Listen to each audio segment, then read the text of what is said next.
I'm joined by Roberto Simonetti and Stuart Paris, the main authors of Block 4. So, Roberto, what do we do in Block 4? What do we look at? Block 4 is a step change in the module as a whole, because we move from looking at the economy as a whole to looking at the components of the economy, so looking at to the little guys like firms or consumers, and looking at markets.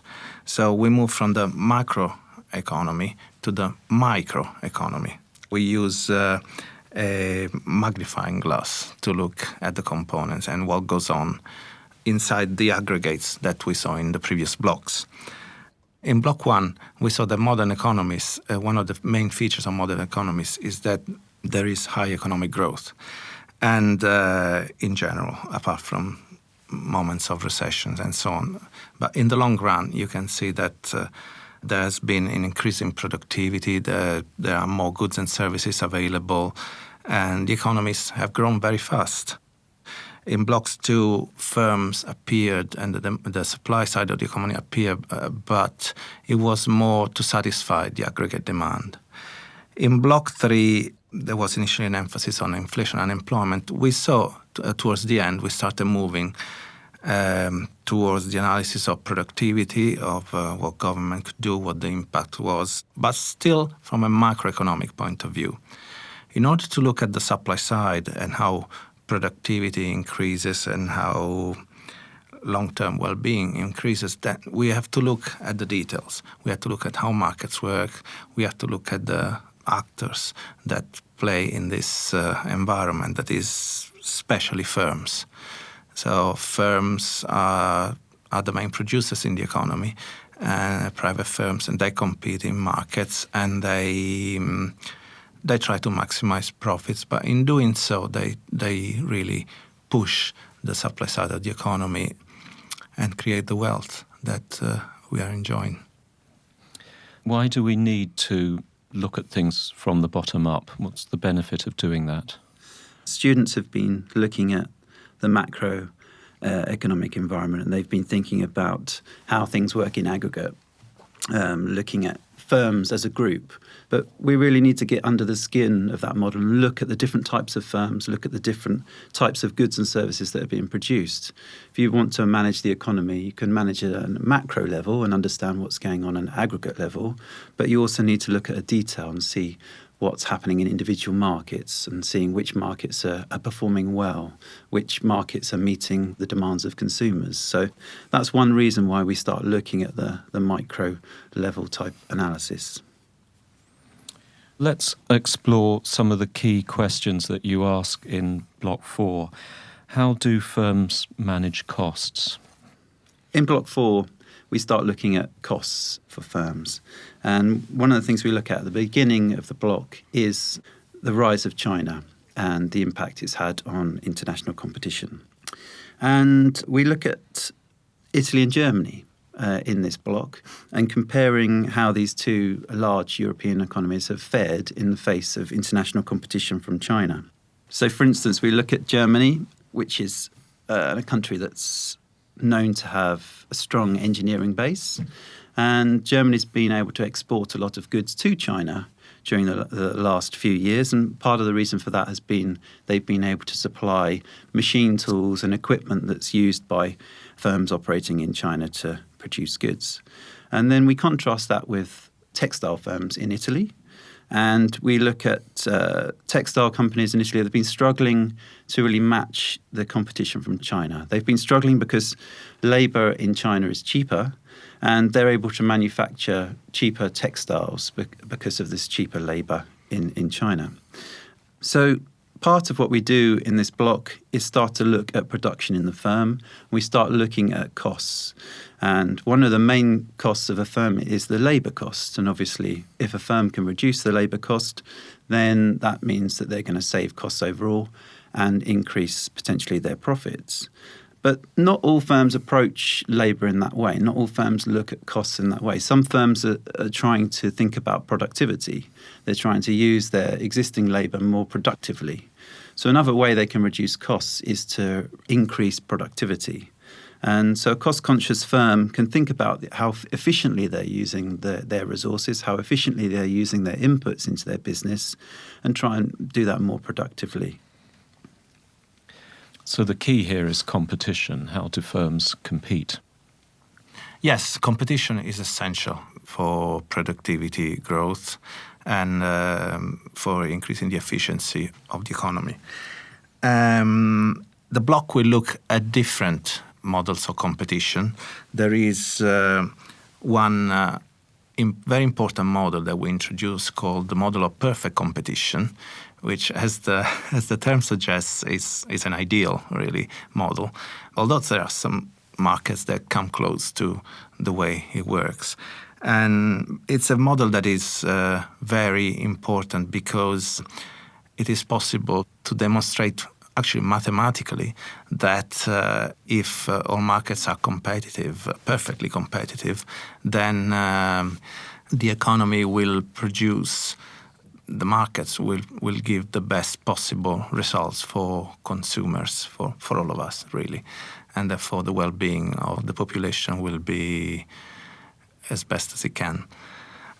But we don't look only at this type of competition, because one of the features of perfect competition, for instance, is that the products are very homogeneous.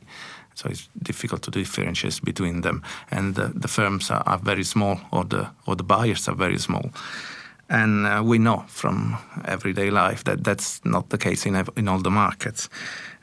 So we look at companies that are of a very big size, that have a big market share, for instance, the huge supermarkets, or even monopolies where there is only one supplier. And we look at what the implications of these are, how these firms behave. We look at situations where there are only a few suppliers, that we call oligopoly. And one of the problems is when firms are quite big or there is strict competition, is that they gain market power. That means that prices usually go up and consumers have a worse deal. So competition authorities try to prevent that. But on the other hand, this non-perfect market structure can have some advantages. For instance, big companies can benefit from lower costs because they're big. They have so-called economies of scale. These economies that come from their great size. And so there is a balancing act that governments and competition authorities have to do and judge what is best, in the best interest of the consumer in each different market. But firms compete also on quality. Therefore, maybe it's in their interest to differentiate themselves. And for instance, through branding. Brands can be very important for firms because they are a very effective tool for the firm to promote their own quality over time. And then finally, we also look at markets where innovation is very important. So you could have a situation where there is not that much competition. Maybe there is even a monopoly at some stage, or near monopolies, like, for instance, in the case of huge firms like Apple in the iPad, the tablet market.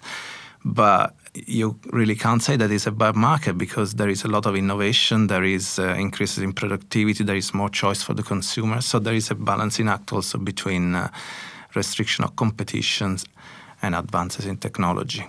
So we look at all these different models of competition, and partly we're starting from the firm at the beginning because some of the firms we saw in the films compete through innovation, through offering, even in traditional sectors like textile, they offer very innovative solutions for customers.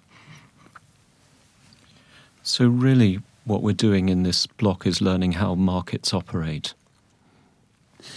One of the most important things students will learn about in this block is the market process and how markets operate. And I think it's worth mentioning that one of the most fascinating things about markets is the fact that they work through self-interest. They don't need government involvement, or not much government involvement. We can describe them often as a free market where there's no government intervention. And there's an interesting extract I've got from a book, an economist called Paul Seabright, who wrote a book called The Company of Strangers, where he kind of discussed this idea of what markets are. Because the fascinating thing is through this idea of coordinating supply and demand through the price mechanism, prices of goods and services, and the idea of competition that Roberto has just described, we arrive at a situation where things like the prices of bread are decided through the supply and demand forces operating in the market. And it's not until you take a step back and think about that in detail that you notice how interesting that is, because Paul Seabright noted that when he was talking to someone from the former Soviet Union, and they were asking him, what's the best way to get markets working? When the Soviet Union collapsed, they were trying to move to a free market system.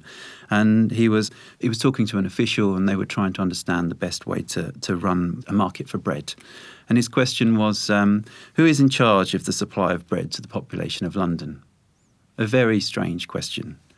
But it has a very strange answer. And the answer is nobody. So I think that's a really interesting insight into what markets are. There's coordination of supply and demand through self-interest, coordinated by the price mechanism. And we look in detail at how markets react to different situations in the block. But markets don't always operate like that. Often governments do intervene. Can you talk a bit about the role of government in markets? Even free markets don't exist in a vacuum. So you need a basic infrastructure. The business environment must be suitable to the needs of the markets. But in some cases also you have stronger intervention, more detailed intervention.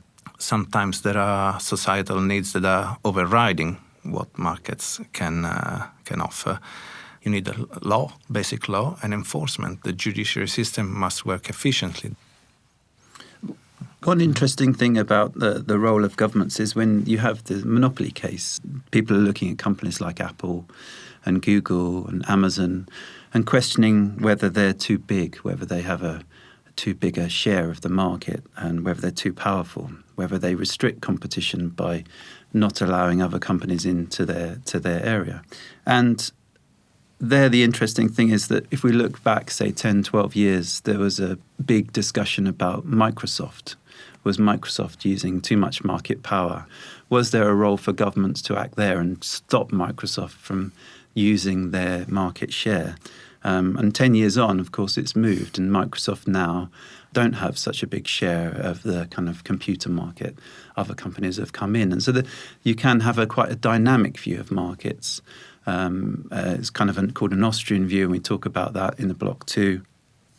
Thank you very much.